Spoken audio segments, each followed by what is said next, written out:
राजा शांतनु के पिता का नाम प्रतीक था। एक बार राजर्षि शांतनु शिकार खेलते खेलते गंगा तट पर जा पहुँचे। उन्होंने वहाँ एक परम सुंदरी स्त्री देखी। वह दूसरी लक्ष्मी के समान जान पड़ती थी।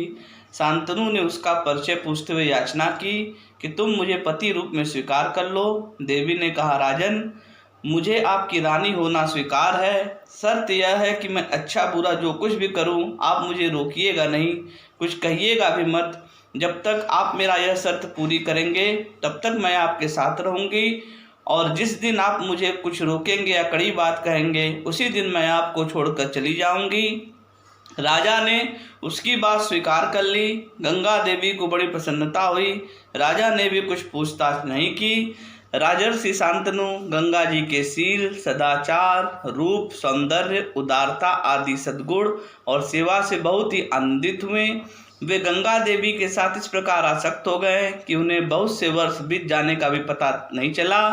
अब तक गंगा जी के गर्भ से 7 पुत्र उत्पन्न हो चुके थे, परंतु ज्यों ही पुत्र उत्पन्न होता त्यों ही गंगा जी, मैं तेरी प्रसन्नता का कार्य करती हूँ, ऐसा कहते उसे गंगा की धारा में डाल देती थी। राजा शांतनु को यह बात बहुत अप्रिय मालूम होती थी, परंतु वे इस भय से कुछ बोलते नहीं थे कि कहीं ये मुझे छोड़कर चली न जाए। 7 पुत्रों की यही गति हुई। 8वां पुत्र होने पर भी गंगा जी हंस रही थी। राजा शांतनु को इससे बड़ा दुख हुआ और उनके मन में यह इच्छा हुई कि वह पुत्र मुझे मिल जाए। उन्होंने कहा, अरे तू कौन है, किसकी पुत्री है, इन बच्चों को क्यों मार डालती है? गंगा देवी ने कहा, ओ पुत्र के इच्छुक, लो मैं तुम्हारे इस लाडले को तुमको सौंपती हूँ, इसको मारती नहीं हूँ। अब शर्त के अनुसार मेरा यहाँ रहना नहीं हो सकता। देखो, मैं गंगा हूँ, बड़े बड़े महर्षि मेरा सेवन करते हैं। देवताओं का कार्य सिद्ध करने के लिए मैं तुम्हारे पास इतने दिनों तक रही।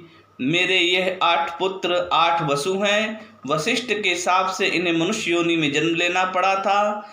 उन्हें मनुष्य लोक में तुम्हारे जैसा पिता और मेरी जैसी माँ नहीं मिल सकती थी। वसुओं के पिता होने के कारण तुम्हें अक्षय लोक मिलेंगे। मैंने उन्हें तुरंत मुक्त कर देने की प्रतिज्ञा कर ली थी, इसी से ऐसा किया है। अब वे शाप से मुक्त हो गए हैं, मैं जा रही हूँ। यह पुत्र वसुओं का 8 मास है, इसकी तुम रक्षा करते रहो। जय श्री कृष्ण।